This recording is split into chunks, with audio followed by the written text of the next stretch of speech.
tarde, todo mundo me ouve? Boa tarde. Graça e paz, povo, amém?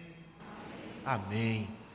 Expectativa que a gente tem nessa tarde é que Deus fale ao coração de cada um aqui, como Ele tem falado ao meu, viu? Vocês não têm ideia de como essa série em Daniel tem mexido comigo, gente. Tem sido um tempo tão bom, sabe, com Deus.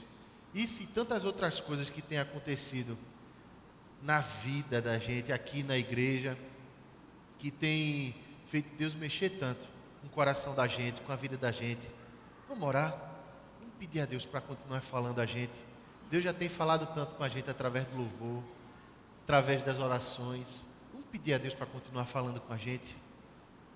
Pai, a gente quer te louvar, a gente quer te glorificar, Deus, a gente quer bendizer o teu nome. A gente quer dizer que o Senhor está entronizado acima de todos os anjos, dos querubins, Pai. E ao mesmo tempo, Pai, declara a tua bondade, declara a tua misericórdia, declara a tua graça, porque o Senhor é tão bom, Deus, que está aqui no nosso meio, que quer falar aos nossos corações, que quer nos trazer ao arrependimento, que quer nos trazer a um repensar de vida e de atitudes, Deus, que quer redirecionar o nosso coração, quer trazer para perto de Ti. O Senhor é bom, o Senhor é muito bom. Então a gente se constrange pelo Teu amor, a gente simplesmente cora de vergonha, a gente simplesmente agradece e Te pede, Deus, fala abundantemente, Pai. Por favor, Deus, fala ao nosso coração, porque a gente tem sede do Senhor, a gente precisa muito do Senhor. Estamos abertos, Pai, na Tua presença, para o que o Teu Espírito Santo quer colocar dentro de nós, Deus. Fica com a gente agora, Pai, no nome de Jesus. Amém e amém. Vamos lá em Daniel, capítulo 5. A gente vai ler esse capítulo todo, gente.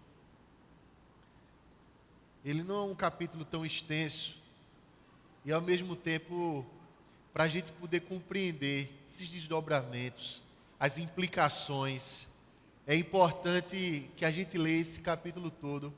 Então eu vou pedir aos irmãos para prestarem bastante atenção na leitura, porque aqui e ali eu vou solicitar que a igreja leia comigo alguns versículos, tá certo?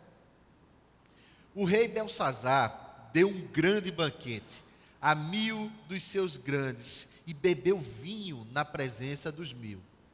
Enquanto Belsazar bebia e apreciava o vinho, mandou trazer os utensílios de ouro e de prata que Nabucodonosor, seu pai, tirara do templo que estava em Jerusalém, para que neles bebessem o rei e os seus grandes, as suas mulheres e concubinas. Então, trouxeram os utensílios de ouro que foram tirados do templo da casa de Deus, que estava em Jerusalém, e beberam neles o rei, os seus grandes e as suas mulheres e concubinas. Beberam vinho e deram louvores aos deuses de ouro, de prata, de bronze, de ferro, de madeira e de pedra. No mesmo instante, apareceram uns dedos de mão de homem que escreviam defronte ao candeeiro, na caiadura da parede do palácio real. E o rei via os dedos que estavam escrevendo. Então se mudou o semblante do rei, e os seus pensamentos o turbaram, as juntas dos seus lombos se relaxaram, e os seus joelhos batiam um no outro. O rei ordenou em voz alta que se introduzissem os encantadores, os caldeus, os feiticeiros. Falou ao rei e disse aos sábios da Babilônia: qualquer que lê esta escritura e me declarar a sua interpretação, será vestido de púrpura, trará uma cadeia de ouro ao pescoço e será o terceiro no meu reino. Então entraram todos os sábios do rei, mas não puderam ler a escritura, nem fazer saber ao rei a sua interpretação.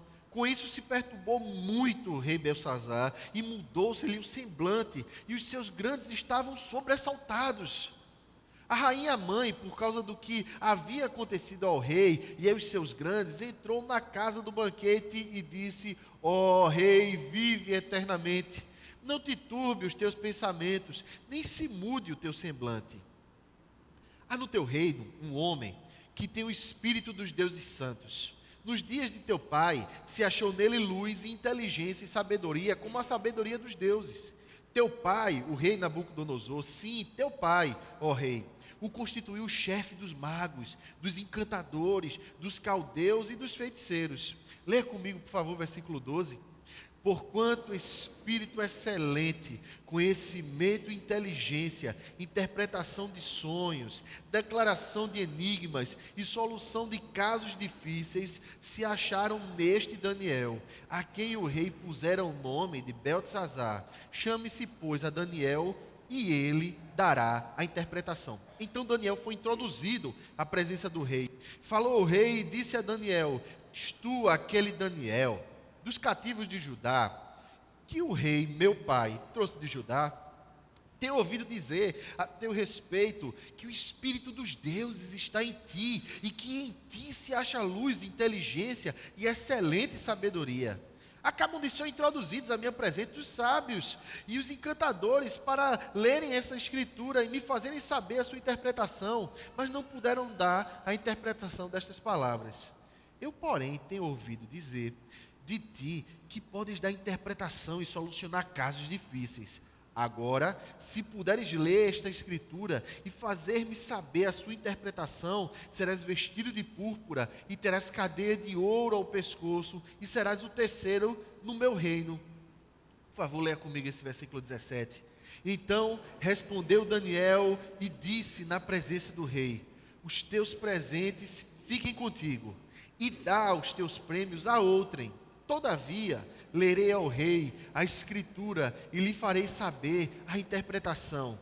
Ó rei, Deus, o Altíssimo, deu a Nabucodonosor, teu pai, o reino e grandeza, glória e majestade. Por causa da grandeza que lhe deu, povos, nações e homens de todas as línguas tremiam e temiam diante dele.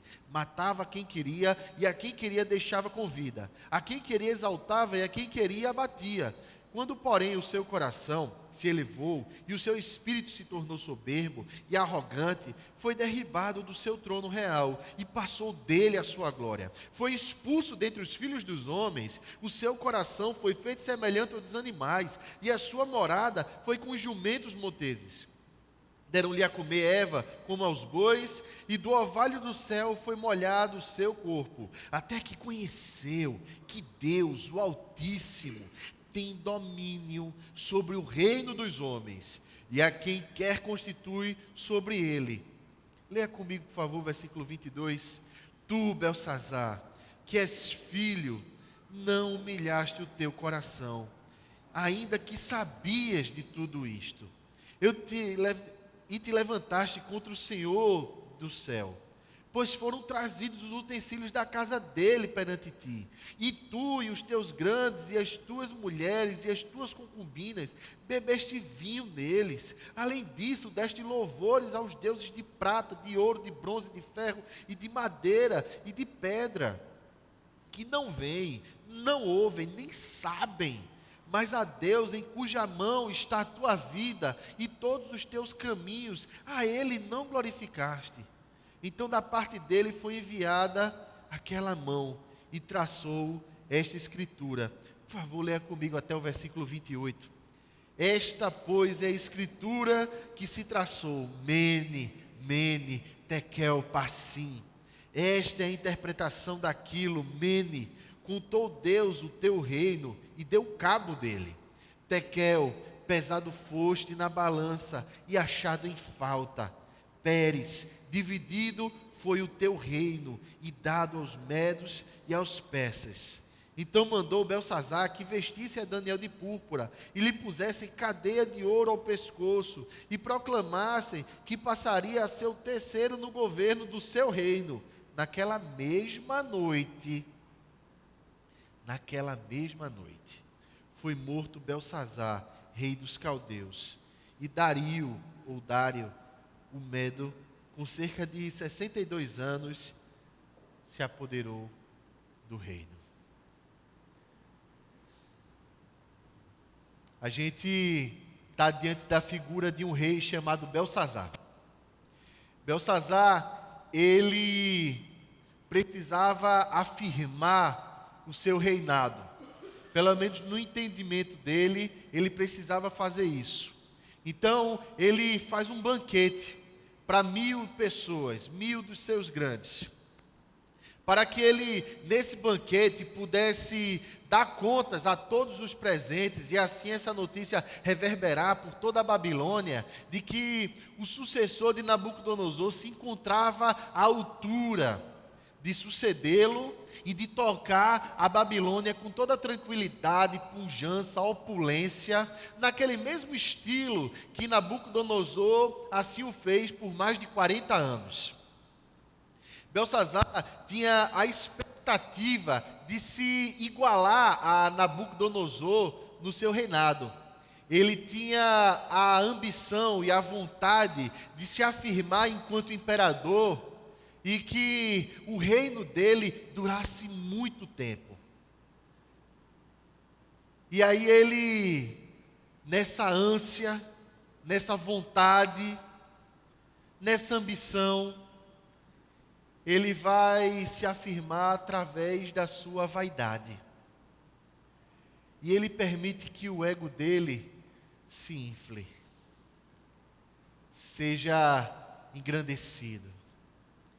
Meus irmãos, imagine 1.000 pessoas assistindo o rei encher a cara. E aquela era a declaração pública do rei dizendo o seguinte: eu posso perder os sentidos, eu posso fazer o que for, porque o reino está seguro. Imagine a figura de um rei que começa a prestar culto para todas as divindades, da maior a menor, do escalão mais alto entre as divindades, e não eram poucas as divindades da Babilônia, das maiores divindades, as que eram confeccionadas em ouro, até aquelas menores, as mais inferiores, em madeira, para o rei dizer assim: olha, todas essas divindades, elas estão comigo. Imagina um rei que agora ele pega utensílios do templo, do Deus do céu, do Senhor do céu, como Daniel chamava, e agora ele vai dizer: está vendo esse Deus aí? Esse Deus me serve, esse Deus serve aos meus propósitos, os utensílios dele são meus, eu conquistei esse Deus, e para mim ele não significa nada.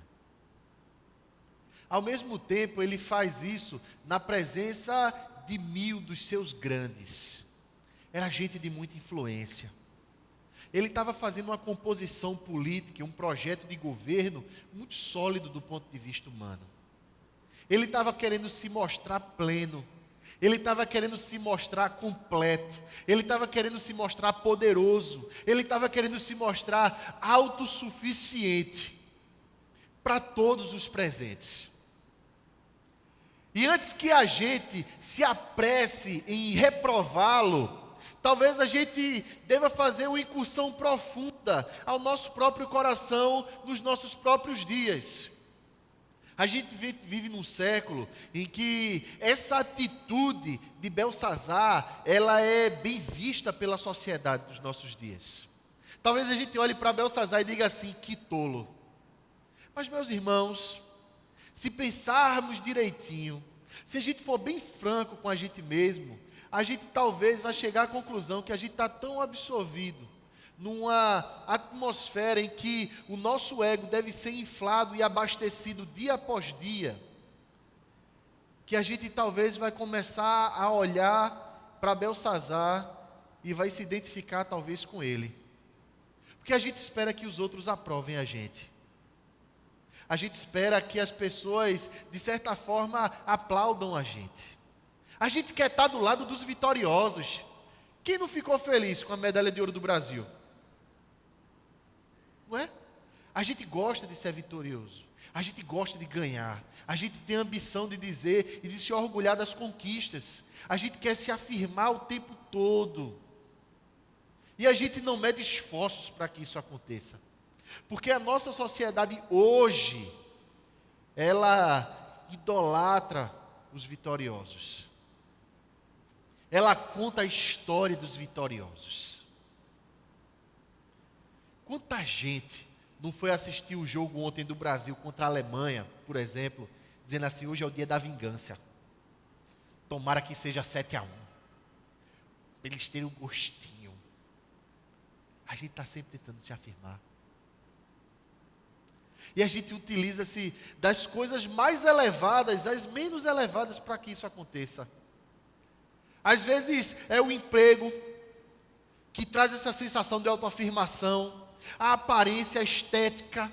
Às vezes os filhos, de modo que todos nós, não importa de onde você veio, não importa quem você é, não importa o que você faz, está sujeito, todos nós estamos sujeitos a esse ego, que é uma instituição humana e é insaciável. Ego, meu ego gigante. Vaidade, minha vaidade gigante. O que é que eu faço com ela? A gente às vezes é tão sutilmente enredado que a gente não percebe. Às vezes o nosso ego está tão maquiado de coisas tão boas que a gente nem percebe que está sendo levado por ele. Às vezes os nossos objetivos são tão mascarados e são tão maquiados de coisas tão boas que a gente nem percebe. Porque às vezes a gente quer se promover através de ministérios de igreja, através da figura do pai ou da mãe perfeita, através da figura do filho perfeito, do estudante perfeito. E é esse perfeccionismo exacerbado, fora de lugar, fora de contexto, e eu digo isso porque todas as vezes que o ser humano tenta manifestar sua autossuficiência, tenta manifestar sua perfeição a partir de si mesmo, ele está agindo em desacordo da vontade de Deus e ele está fora do lugar. Essa competência está fora de esquadro do ponto de vista divino. E aí o que vai acontecer é exatamente o que aconteceu com Belsazar. Porque por mais afirmado que se seja, por mais poderoso que se seja, por mais rico, por mais benquisto, por mais enaltecido, por mais aclamado, por mais curtidas que você tenha, por mais seguidores que se tenha, por mais pokémons que você colecione, parece que nunca é suficiente. Porque uma coisinha sequer, qualquer coisa, é capaz de te abalar da sua torre de marfim. Qualquer coisinha é capaz de abalar você lá de cima. Basta uma crítica.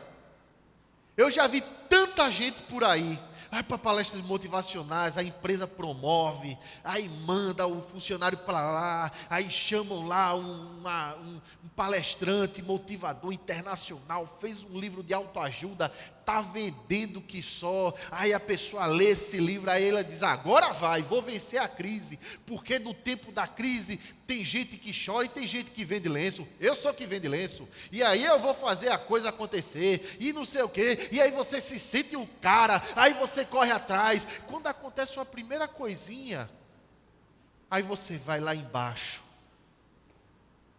se junta a uma multidão de pessoas depressivas e começa a perguntar o que é que está errado. O que é que está errado? E quando você alimenta nos seus seguidores, como pai de família, como mãe de família, quando você alimenta nos seus liderados a figura de alguém perfeito e que se basta, o resultado, o que é que o seu ego hiperinflado, que agora estourou, vai contaminar todos os presentes. E vai todo mundo entrar na mesma depressão sua. Vai todo mundo embarcar junto. Meu mundo caiu. Já lembra dessa música? Não sei se me explico bem. E aí a gente vai de mal a pior. Belsazar precisou somente de uma escrita que apareceu na caiadura. E é interessante que se a gente quando lê aqui nessa nossa tradução, é um pouco, às vezes, complicado a gente compreender essa expressão, mas Deus ele é extremamente comunicativo. E a gente vai ver já já o que é que Deus comunicou a Belsazar. Mas aparece uma escritura na caiadura debaixo do candelabro, ou seja, no lugar mais iluminado do ambiente, apareceu uma escritura. Isso foi suficiente para Belsazar sair de toda a sua arrogância, de toda a sua prepotência, para um homem que responde, inclusive fisicamente, que não conseguiu nem manter a pose. Ele responde fisicamente. O lombo relaxa e o joelho começa a bater. O imperador da Babilônia, minha gente. Imagina se está aqui na frente Bill Gates e ele começa a se tremer todinho. Imagina se isso acontecesse comigo. Deixa eu dizer um negócio para você. Eu estou gelado e suando pela mão, viu? Toda vez que eu vou pregar eu fico nervoso. Tem isso que não fique. Esse homem, ele começou a se tremer inteiro. E aí ele, ai meu Deus do céu, o que é que está acontecendo? Manda chamar todo mundo. Para variar, ninguém sabia de nada. Aí alguém lá do meio, a mãe dele, meu filho, ó rei, não se preocupe, tem um homem aqui, diferente demais. Ele é que vai saber quais são as coisas. Ele, ô maninha, chama ele lá, maninha, o negócio aqui está muito ruim. Aí vem Daniel. Aí o rei começa a bajular. Aí o rei começa a dar assim a Daniel uma ideia que Daniel podia se equiparar. Veja que a proposta do rei basicamente era: Daniel, se você interpretar para mim o que está escrito nessa parede, você vai ser tão afirmado como eu. Você vai ser tão poderoso quanto eu. Daniel, você vai ter a minha glória, Daniel. Daniel, você vai ser o terceiro no comando desse reino. A proposta era para Daniel inflar o ego junto com o rei. Mas ao mesmo tempo, a gente vê um Daniel que não se deslumbra. A gente vê um Daniel que não se deixa levar pelos convites. A gente vê um Daniel que se não deixa levar pelos elogios. A gente vê um Daniel que nutria aquela mesma ideia de não fazer parte dos banquetes do rei. É tanto que ele é convidado, ele estava fora, ele não estava fazendo parte. Ele estava fora, ele não queria fazer parte daquilo. Por quê, hein? Porque em Daniel havia um espírito excelente. É interessante quando a gente vai traduzir isso. Eu fiquei tão tomado por essa coisa, porque quando a gente vai ler lá no original, o espírito excelente não aparece nem no nosso português, o espírito com E maiúsculo. Não era o espírito de Deus. Era a mente de Daniel que era diferente. Daniel era simplesmente genial. Era basicamente, a tradução seria de uma inteligência, de uma sabedoria extraordinária. Daniel, ele era extremamente competente. Daniel, ele era extremamente sensato. Daniel, ele era extremamente coerente. Sábio, de fato sábio. Em outras palavras, Daniel era pleno. Daniel era pleno. Qual é a resposta da plenitude ao convite do rei, de obter a glória do rei? A resposta foi a seguinte: rei, que sejam para ti teus presentes. Eu não quero. Eu não preciso. Eu não preciso, rei. No entanto, rei, eu tenho uma obrigação, um compromisso diante do meu Deus. Porque o que essa palavra revela acerca de Deus, e Deus se pronuncia nessa palavra com muita clareza, é que Daniel entendeu qual era a posição dele ali, naquele reinado. Ele era servo de Deus. Acabou o ego, minha gente.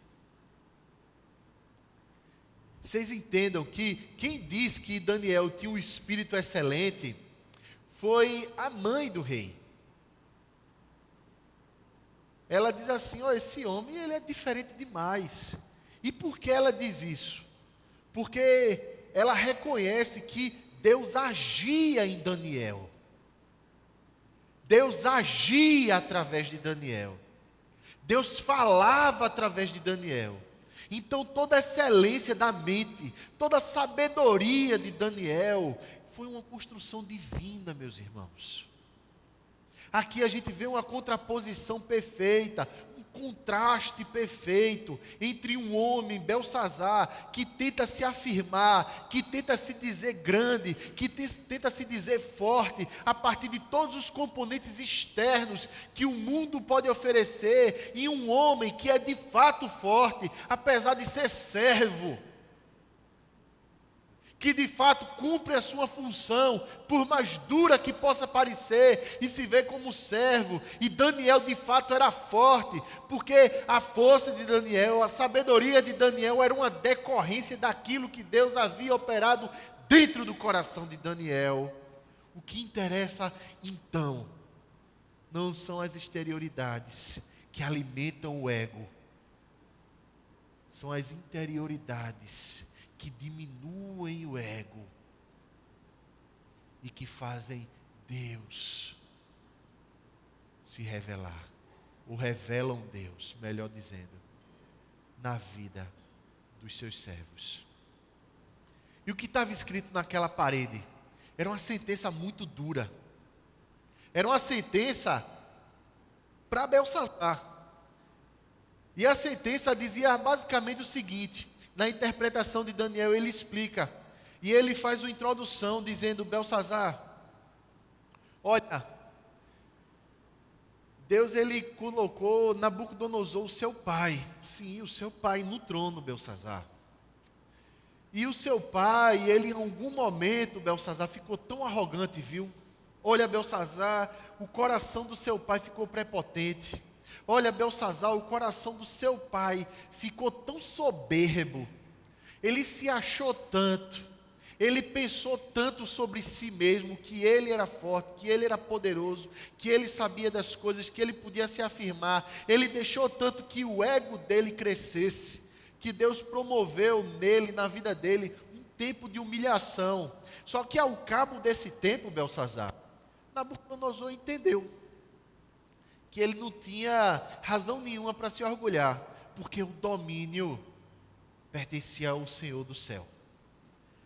O domínio pertence ao Senhor do céu. Por isso que a gente lê o Salmo 99 no começo do culto, porque é um salmo que diz isso, que todos os povos são governados pelo nosso Deus.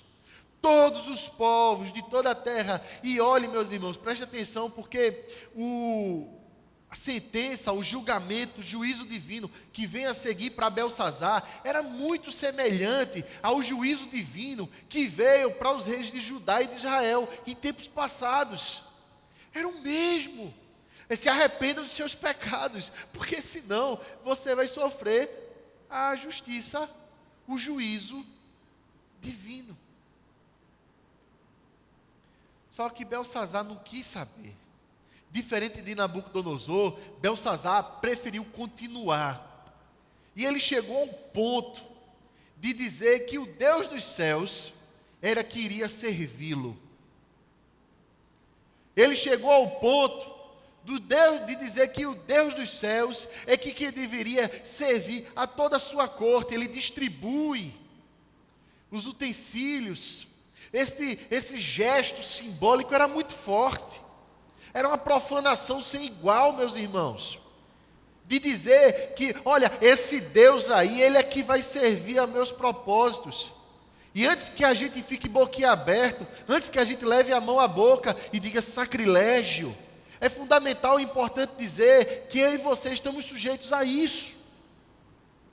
A nós estabelecermos um objetivo para a nossa vida, e esse objetivo é o que alimenta o nosso ego, esse objetivo é o que alimenta a nossa vaidade, esse objetivo é o que nos promove, esse objetivo é o que nos torna grande, esse objetivo, seja ele em qual esfera for da vida, seja através do campo das ideias, através de você se tornar uma pessoa extremamente inteligente e autoafirmada a partir de todos os livros que você lê. Meu Deus, misericórdia da minha vida por isso. Seja através de uma pessoa que vê na profissão ou vê na criação dos filhos, seja numa pessoa que, através de até mesmo um dom que você tem, e que você serve a Deus na igreja, você se vangloria das posições, dos cargos, do tanto que você serviu, do quão perfeito você é, você está dizendo em outras palavras: Deus sirva ao meu objetivo, Deus me abençoa.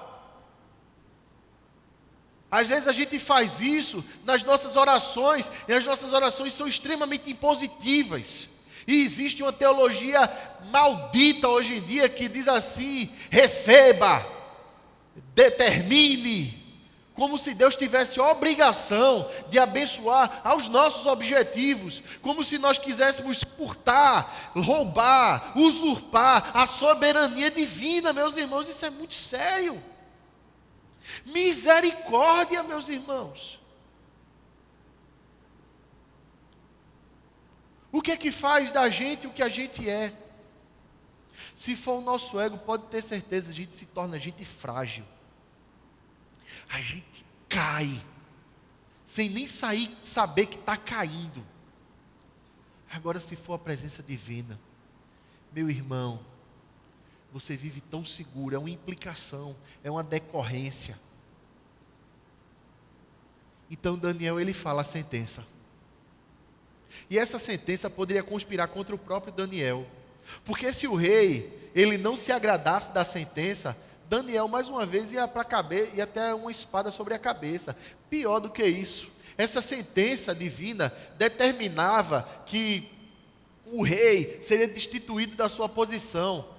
Podia significar, meus irmãos, que todos aqueles 1000 que estavam ali com Daniel, que o próprio Daniel, que era um funcionário de alto escalão, poderia ser substituído na troca de poder. A gente às vezes tem tanto medo da mudança, não é? A gente às vezes tem tanto medo quando alguma coisa vai ser alterada na vida da gente, não é? E Daniel não teve medo. Ele disse: olha, a sentença basicamente é o seguinte, o que está escrito na parede: Mene, Mene, Tekel, Parsim. Basicamente, meus irmãos, já que a gente tem falado tanto de plenitude, já que a gente tem falado tanto de bem-aventurança, já que a gente tem falado tanto de Shalom, basicamente o que Deus disse a Belsazar, e o que Deus diz a todo mundo que se deixa levar pelo ego, pela vaidade pessoal, por essa coisa que é constantemente alimentada por nós, que precisa ser constantemente retroalimentada, que a gente tem que todos os dias, tem que estar pulindo. O que Deus vai dizer para a gente é: se você está nesse caminho, você não é pleno. Mene, mene, tekel, parsim. Você não está bem-aventurado. Você foi achado em falta. Você foi medido e você foi pesado e foi achado em falta. Você não está completo. E nunca vai estar. O livro de Provérbios diz que a sanguessuga tem 2 filhas, a saber, dá. É a ambição humana, é a vaidade humana. Nunca está satisfeita. Sempre está frustrada. Sempre está mal, nunca está bom, sempre falta alguma coisa, um objetivo tem que ser superado por outro objetivo, um recorde tem que ser superado por outro recorde, e se qualquer coisinha é tirada, a gente está se sentindo mal. Ô meu irmão, há um convite todo especial de Deus hoje, porque diferente de Belsazar, hoje está sendo facultada a gente, por Deus, a oportunidade do arrependimento, porque Deus se revela aqui, e Ele se revela dizendo o seguinte: o domínio é meu, o domínio é meu, o domínio é meu, e o que a gente tem que fazer é se submeter ao domínio dEle, entender que todas as conquistas, tudo que nós temos hoje, foi obra de Deus. Tudo que os nossos filhos conquistaram, foi obra de Deus. Misericórdia divina. E que se Deus te usou como instrumento, É porque Deus ele quis te usar. E a bênção para a gente é ter certeza que a gente foi usado por Deus. O maior bênção para Daniel não era o presente do rei. A maior bênção para Daniel era que ele estava sendo usado por Deus. É que antes e muito antes dele ser servo de Belsazar, ele era servo de Deus. E ele se via como servo de Deus. E ele não tinha medo do futuro, porque ele sabia que o futuro dele pertencia a um Deus bom, que se tinha sustentado ele até então. Ele só iria morrer quando esse Deus bom dissesse que ele ia morrer. Ele não tinha que ter medo. Ele não tinha que se afirmar. Ele não tinha que estar dizendo, eu sou Daniel, eu sou inteligente. Ele não tinha que estar fazendo conchavos. Ele não tinha que estar abdicando de absolutamente a sua vida com Deus em favor da adoração a outros deuses. Ele não tinha que estar fazendo parte da mesa e do banquete dos 1000 do rei. Não. Ele simplesmente sabia quem ele era em Deus. Porque Deus falava ao coração dele. Isso alimentava Daniel. O que alimenta a gente é a certeza que Deus tem falado ao nosso coração. Se Deus ele fala ao nosso coração, meu irmão, isso alimenta. Isso completa a gente como absolutamente nada desse mundo pode completar, a ponto de você dizer, nem só de pão viverá o homem, mas de toda palavra que procede da boca de Deus. Absolutamente toda palavra que procede da boca de Deus completa a vida da gente, e a gente começa a prescindir dessas secundariedades, a gente começa a percebê-las como sendo coisas que fazem parte da vida da gente, mas que podem ser tiradas da vida da gente, que não são essencialmente ruins, mas que podem se tornar ruins a partir do momento em que a nossa vida e a nossa afirmação esteja nessas coisas, nessas secundariedades. Daniel é trajado, é constituído nem que seja por poucos instantes, porque Belsazar é morto naquela mesma noite, como o terceiro do reino, mas Daniel não está nem aí. Ele não está nem aí. Agora, quantos de nós, se recebêssemos uma congratulação dessa, tapinha nas costas, de alguém famoso, talvez não se deixaria levar, não é? Por essas frivolidades. A palavra de hoje é cuidado, meu irmão, porque o ego da gente, ele tende a enganar a gente. Cuidado, irmão, porque o ego da gente conspira contra a gente mesmo. É como se fosse uma doença autoimune. Ela vai destruindo a gente, sem a gente perceber que está destruindo. Cuidado, irmão, porque na sua vitória, na sua percepção, poderá estar a sua maior derrota. Porque enquanto a gente descansa a cabeça naquilo que a gente acha que promove a gente está deixando a retaguarda aberta. Quando o nosso ego se infla, a gente está abrindo. Dizem os historiadores que a cidade da Babilônia, província da Babilônia, era inexpugnável. No entanto, as fontes extrabíblicas nos dizem que um homem chamado Dário ou Dario, ele conseguiu uma estratégia, subornou alguns, entrou por baixo da Babilônia, porque Nabucodonosor tinha mandado construir um canal para passar um rio dentro da cidade, para que a cidade nunca faltasse abastecimento de água, sabe? Para que até se a cidade fosse sitiada, essa cidade nunca caísse. E aí tem lá esse rio, e aí sabe o que acontece? Os medo-persas, eles desviam o curso do rio, aquele rio seca, e por baixo do canal ficou lá um portão, que tendo sido subornado o guarda lá, os guardas lá, foi aberto, a cidade foi invadida, enquanto o rei estava lá festejando, achando que estava muito seguro, a cidade foi invadida e ele nem sabia.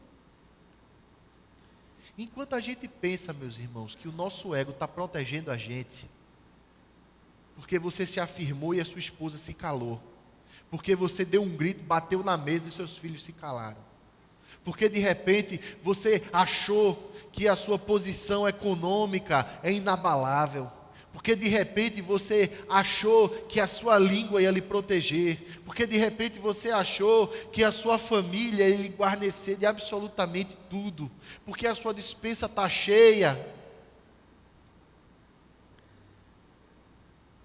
A gente deixou tudo aberto.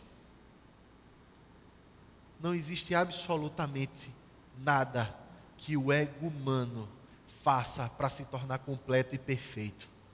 Toda a construção humana feita para o ser humano se bastar ruiu, historicamente ruiu. No entanto, o nosso Deus, ele se revela na vida de Daniel de uma forma tão maravilhosa que os anos passam. O Belsazar, ele é sucedido por Dario, e Daniel continuou lá. O Belsazar passou, foi morto naquela mesma noite. Em muitos reinados, toda a liderança é morta junto com o rei. Daniel estava de púrpura, estava com a cadeia de ouro no pescoço. Era como se tivesse uma seta em neon apontada para Daniel. Inimigo, inimigo, inimigo, inimigo, inimigo, inimigo. Deus poupou. Ô meu irmão, é tão bom a gente descansar num Deus que toma conta da gente, viu? É tão bom a gente descansar nos braços de um Deus que Ele humilha a gente para o nosso próprio bem. É tão bom a gente saber que o arrependimento é a segunda chance de Deus para cada um de nós.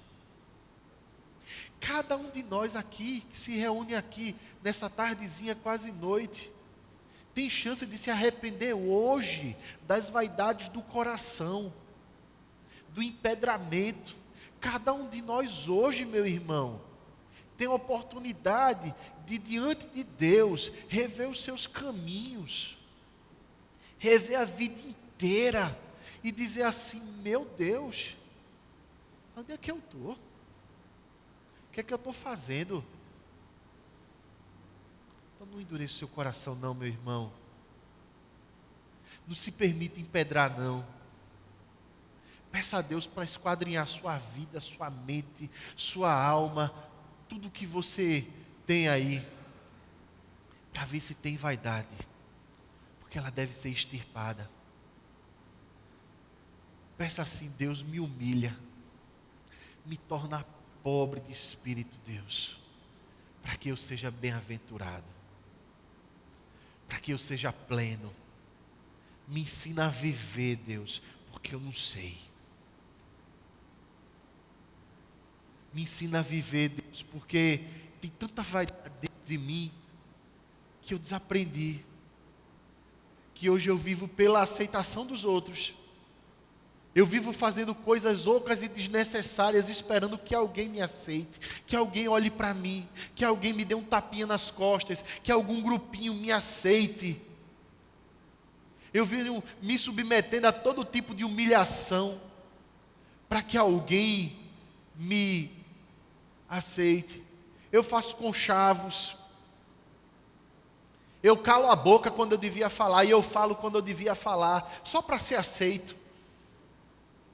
Porque o meu ego gigante está falando dentro de mim, está gritando dentro de mim, que eu tenho que ser aceito. Meu irmão, Deus te ama pelo que você é, não pelo que você deveria ser. Ele olha para a gente na nossa imperfeição. Ele olha para a gente na nossa miséria. Ele olha para a gente no nosso ego inflado e diz assim: meu filho, para com isso, meu filho. Não foi para isso que eu te criei, não. Deixa eu te humilhar, menino.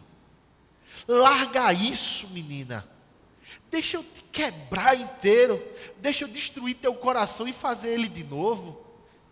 Porque enquanto você viver essa ilusão de um ego hiperinflado, você não tem nada. Você não é ninguém. Você vai viver pela opinião dos outros. Você vai viver um medo e um pânico dia após dia.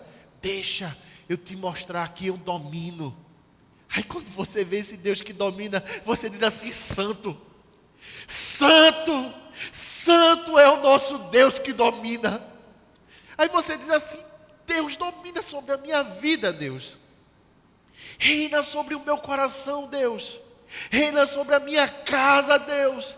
Deus, me ensina a cuidar dos meus filhos, Pai. Me ensina, Deus, a criar os meus filhos, Pai. Me ensina a tratar minha esposa. Me ensina a tratar o meu patrão, meus funcionários.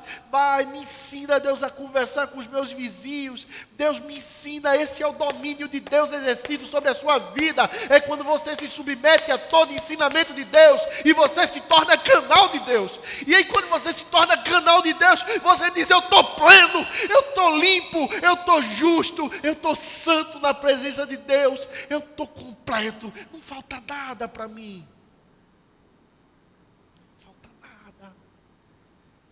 Aí você adora e diz assim: Deus, o Senhor é santo demais. O Senhor é pleno demais, Deus. O que a gente precisa, meus irmãos? Sabe o que a gente precisa? Se humilhar. Isso, se arrepender. É se quebrantar. É pedir perdão a quem a gente tem que pedir perdão, e pedir perdão sobre todas as coisas a Deus. Por todas as vezes que o ego da gente quer sair de dentro da gente. E a gente se torna tão afirmado que Deus, ele tem que tratar o coração da gente. Vamos orar? Oh Deus, a gente precisa tanto do Senhor, Pai. Porque enquanto a gente alimenta dentro do coração essa perspectiva humana de que a gente se basta, a gente está indo para o buraco. Só que o Senhor é tão bom que o Senhor vê a gente indo para o buraco e através de uma palavra, Pai, tão simples, Deus, que soa como um sinal amarelo para a nossa alma. O Senhor vem e diz assim: meu filho, cuidado, meu filho, com seu ego superinflado.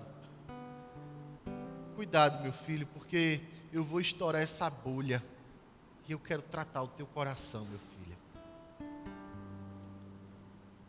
Oh, Pai, essa segunda chance chamada arrependimento que o Senhor nos dá hoje é tão boa, Deus,